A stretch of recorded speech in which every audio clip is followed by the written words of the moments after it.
अस्सलाम वालेकुम students, Khans academy में आपका खुशामदीद।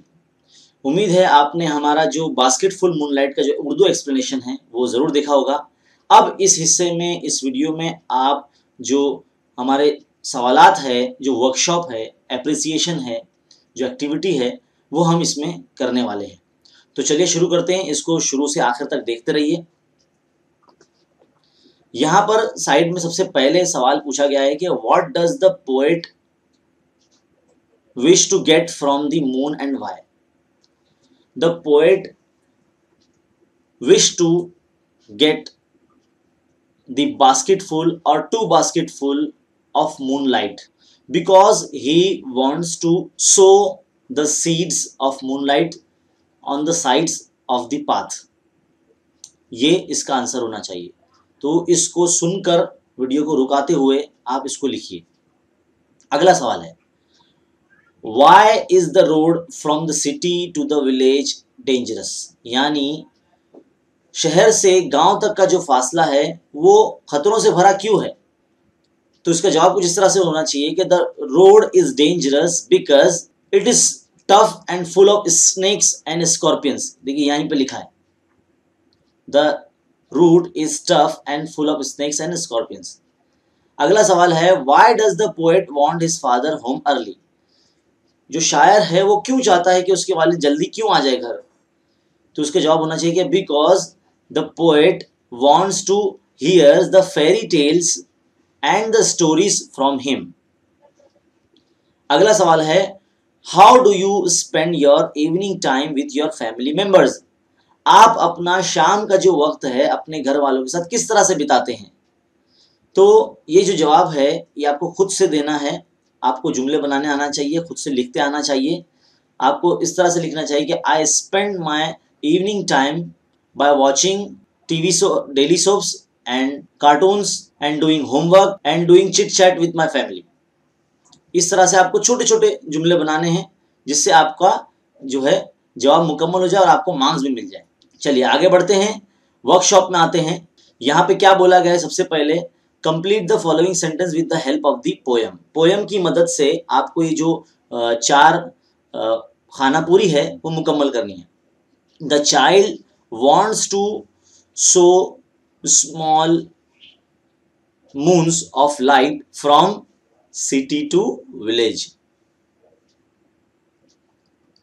यहां पे लिखना है आपको सिटी टू विलेज, इस तरह से आपको लिखना है। अगला क्या है? अकॉर्डिंग टू द चाइल्ड, यानी उस बच्चे के मुताबिक, the route of his village, उसके गांव का जो रास्ता है, is tough and full of snakes and scorpions. वहां से देख के लिखना है नजम में से आपको, स्नेक एंड स्कॉर्पियंस, इस तरह से लिखना है आपको। फिर बाद में अगली जो खानापुरी है, the child want a basket full of moonlight on loan, है ना। जो बच्चा है वो चांद से इल्तिजा करता है कि मुझे चांद की जो चांदनी है यानी रोशनी है वो भले ही लोन पर दे दो, बतौर कर्ज दे दो। तो इसलिए यहाँ लोन लिखना है, वो लाइन लिखना है वहां से। द चाइल्ड वॉन्ट, अगला पॉइंट हम पढ़ रहे हैं यहाँ पे, the child wants to light the dark route so that his father return home early. So his father return home early, ताकि उसके वालिद जो है वो जल्दी आ जाए। तो इस तरह से सवाल नंबर 1 यहाँ मुकम्मल हो जाता है।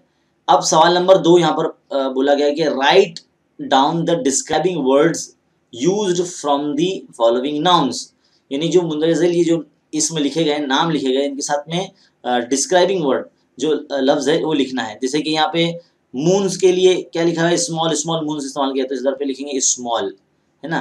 रूट कैसा है? टफ है, फुल ऑफ स्नेक है तो टफ। तो रास्ता कैसा है? TOUGH, टफ है, तो इसलिए टफ लिखेंगे। और विलेज क्या है? गांव कैसा है? दूर है, तो उसके लिए क्या लफ्ज लिखा हुआ है? क्वाइट फार करके लिखा है ना यहाँ पर नज़म में, क्वाइट फार यानी दूर है। और मॉर्निंग कैसी है? अर्ली मॉर्निंग, जल्दी चले जाते हैं उसके वाले। तो अर्ली मॉर्निंग ये जो है लफ्ज जो है डिस्क्राइबिंग वर्ड है, अर्ली मॉर्निंग, जल्दी, सुबह जल्दी।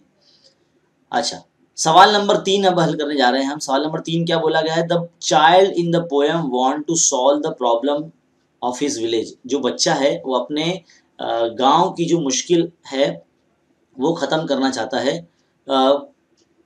हल करना चाहता है। How can the child solve them with the following wishes. मुंदरजा झेल ख्वाहिशात से वो किस तरह से अपने गांव की जो मुश्किल है वो हल करेगा। आंसर इन योर नोटबुक, ये आपको नोटबुक में लिखना है। मैं इसका जवाब आपको बता दूंगा, उसको सुनकर वीडियो को उसको रुकाते हुए आपको लिखना है, क्योंकि यहाँ लिखने के लिए जगह बिल्कुल नहीं है। पहला पॉइंट क्या बोला गया है? पहला पॉइंट क्या बोला गया है? गिव मी मूनलाइट बास्केट और 2 basket full with seeds of moon. बच्चे ने जो बोला है नज़म में वो इस तरह से बोला गया शायर ने कि मुझे थैला भरकर या 2 थैला भरकर जो है वो चांदनी की के बीज चाहिए ताकि मैं रास्ते को रोशन कर सकूं। तो हम कुछ इस तरह से इसका जवाब बोल सकते हैं कि according to the this line, सुनते हुए आप लिखिए, according to this line the child wishes for seeds of moonlight. यानी उसको उस बीजों की ख्वाहिश है, चांदनी के बीजों की, ताकि वो उनको रास्ते के अतराफ में दोनों तरफ बीज बो सके। He doesn't just ask the moon to spread its light। वो बिल्कुल ये नहीं चाहता कि सिर्फ उसकी चांद की जो रोशनी है वो फैले हर तरफ, ओवर द विलेज पाथ, सिर्फ जो गांव के रास्ते के अतराफ ही ना फैले, but for basket full of seed. और जब वो उस बास्केट फुल ऑफ सीड लेगा, मतलब जो बीज लेगा वो चांदनी के, which suggests that he want to grow the moonlight, जिससे वो इस मूनलाइट को ग्रो करेगा, बढ़ाएगा, so that it's permanently solve the problem of his village, ताकि जो उसकी गांव का जो मसला है वो पूरी तरीके से ख़त्म हो जाए अंधेरे का। दूसरा पॉइंट है, क्या बोला गया यहाँ पर? I want to light the dark route so that my father return early. मैं अंधेरे रास्ते को रोशन करना चाहता हूँ ताकि मेरे वालिद जल्दी आ जाए। इस लाइन से ये साबित होता है कि जो बच्चा है वो चाहता है कि वालिद जो है वो जल्दी आ जाए और जो रास्ता हो वो एकदम उनके लिए आसान हो। सो हम इस तरह से कह सकते हैं कि this line tell us that boy और poet light up the path from city to village and make the path easier for his father to come early. और इस तरह से वो अपने गांव के जो लोग हैं उनके लिए भी जो मसले हैं उनके लिए भी वो हल हो जाएंगे। And he would also be able to make the lifes of villagers easier and better. तो इस तरह से 2 पॉइंट यहाँ मुकम्मल हो गए हैं। अब क्या बोला गया है? Pick out and write the lines from the poem that prove the following. मतलब नज़म में से कोई लाइन यहाँ पर लिखनी है जो इस लाइन का जवाब हो सके। Father reaches home late after dark. तो सवाल नंबर जो चौथे का पहले का जो आंसर है वो कुछ इस तरह से यहाँ से आपको लिखना है, ये लाइन लिखना है आपको नज़म की, यहाँ पर, यहाँ से, the route is tough, the route is tough and full of snakes and scorpions, neither birds और nor cart plies when my father returns home. तो ये जो 3 लाइन है आपको वहाँ लिखनी है। सवाल नंबर जो चौथे का पहला है वहाँ पर। अब चौथे का दूसरा देखिए क्या बोला गया? Eager to hear fairy tales with his father. वो अपने वालिद से जो कहानियाँ सुनने के लिए बेकरार है। तो कौन सी लाइन है? वो लाइन यहाँ पर है,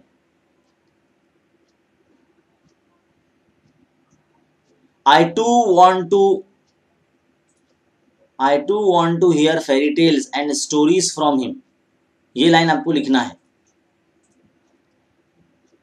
फिर सवाल नंबर चौथे का जो तीसरा है, सी है option, remove darkness and bring light among the darker paths. इसके लिए कौन सी लाइन है?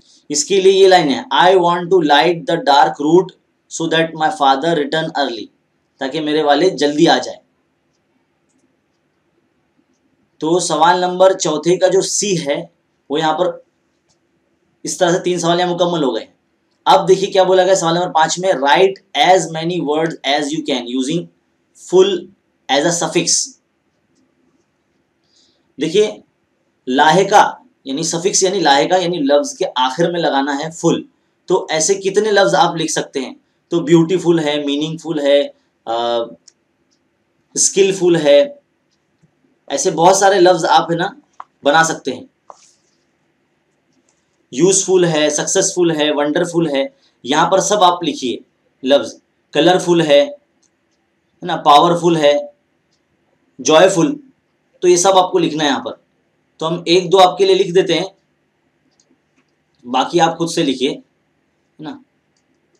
जॉयफुल, कलरफुल, है ना, और यूजफुल, मीनिंगफुल, और कौन कौन से लफ्ज होते हैं तो वो सब आप लिखिए। अब बारी आती है सवाल नंबर 6 की। सवाल नंबर 6 क्या बोला गया है? Pick out the examples of alliteration and repetition from the poem. नज़म में से एलिट्रेशन और रिपीटेशन फिगर ऑफ स्पीच की लाइन को ढूंढ कर लिखिए। तो चलिए पीछे के सफ़े पे चलते हैं। क्या बोला गया यहाँ पर? सबसे पहले जो हमको बताना है, देखिए यहाँ पर जो पहली लाइन है, जो पहला स्टांजा है यहाँ पर, जिसमें लिखा हुआ है O moon give me moonlight, me moonlight, तो एम एम कॉमन जो आवाज़ आ रही है तो ये एलिट्रेशन की है। जो दूसरी लाइन है यहाँ पर ये एलिट्रेशन की है, यहाँ पे लिखिए एलिट्रेशन। तो ये लाइन एलिट्रेशन की है जिसमें मी मून लाइट लिखा हुआ है।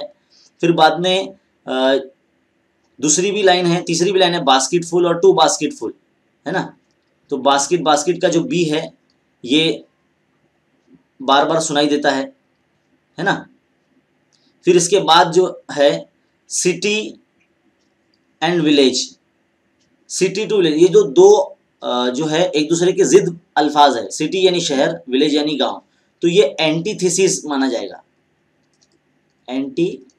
एंटीथेसिस, है ना।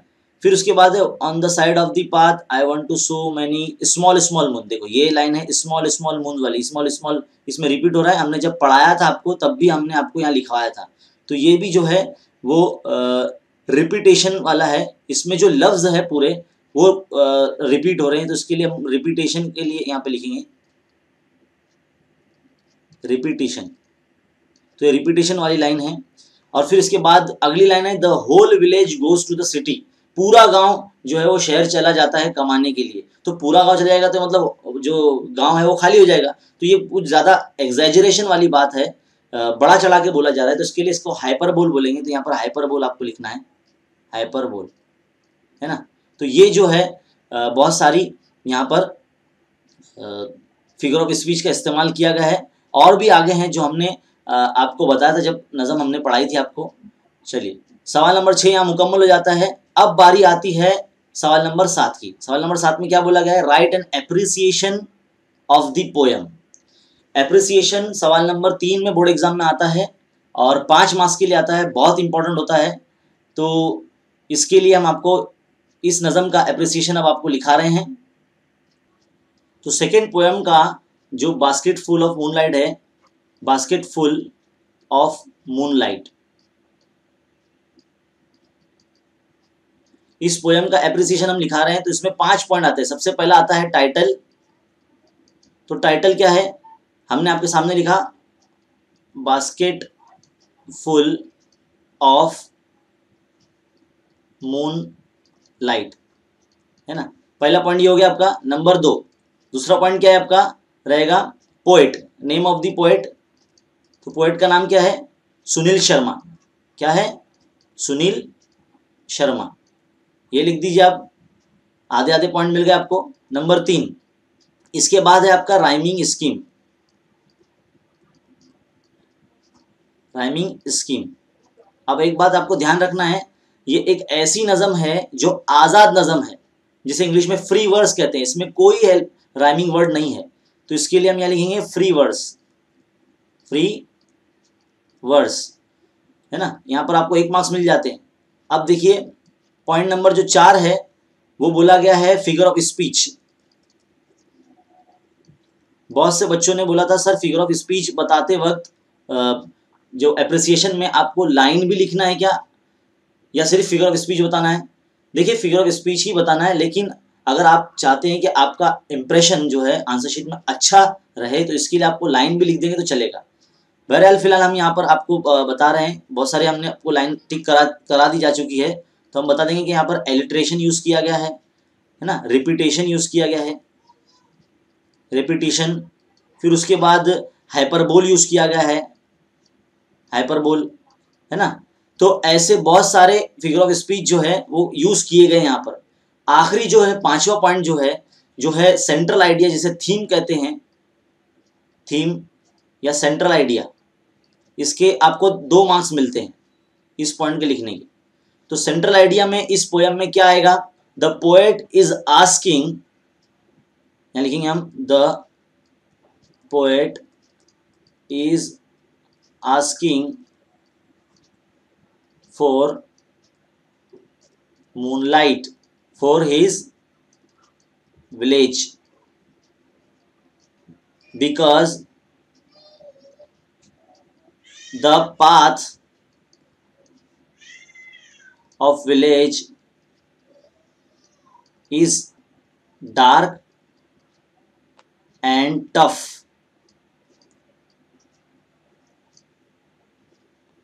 and his father comes late in the night, तो इस तरह से आपको जो सेंट्रल आइडिया है ये लिखना है कि असल वजह यही है कि जो बच्चा है जो चांद से रोशनी मांग रहा है वो इसलिए मांग रहा है क्योंकि उसके वालिद लेट आते हैं रात में, और जो शहर से गांव तक का जो रास्ता है वो अंधेर भरा है और वो काफ़ी मुश्किल रास्ता है जहाँ पर सांप और बिच्छू होते हैं, और वो अपने जब उसके वालिद घर पर जल्दी नहीं पहुँच पाते हैं तो वो कहानियाँ भी नहीं सुन पाता है। तो ये जो है main central idea, central theme है। और ये रहा आप बास्केटफुल मूनलाइट का एप्रिसिएशन। उम्मीद है आपको ये बहुत अच्छे तरीके से समझ में आ गया होगा। तो बाकी के जो सवालात है जो एक्टिविटी बेस्ड है, जब हम आपको एक्टिविटी करवाएंगे तब वो आपको लिखवा दिए जाएंगे। उम्मीद है ये वीडियो ज़्यादा लंबा ना होते हुए आपको मिल गया है। अब इसको ज़्यादा से ज़्यादा अब आप बार बार रिपीट करके देखिए ताकि आपका रिवीजन हो सके और दूसरे ज़रूरतमंद बच्चों तक भी पहुँचाइए। और ऐसे ही वीडियोज़ देखते रहने के लिए हमारे चैनल पर बने रहिए और देखते रहिए खान्स अकेडमी। शुक्रिया।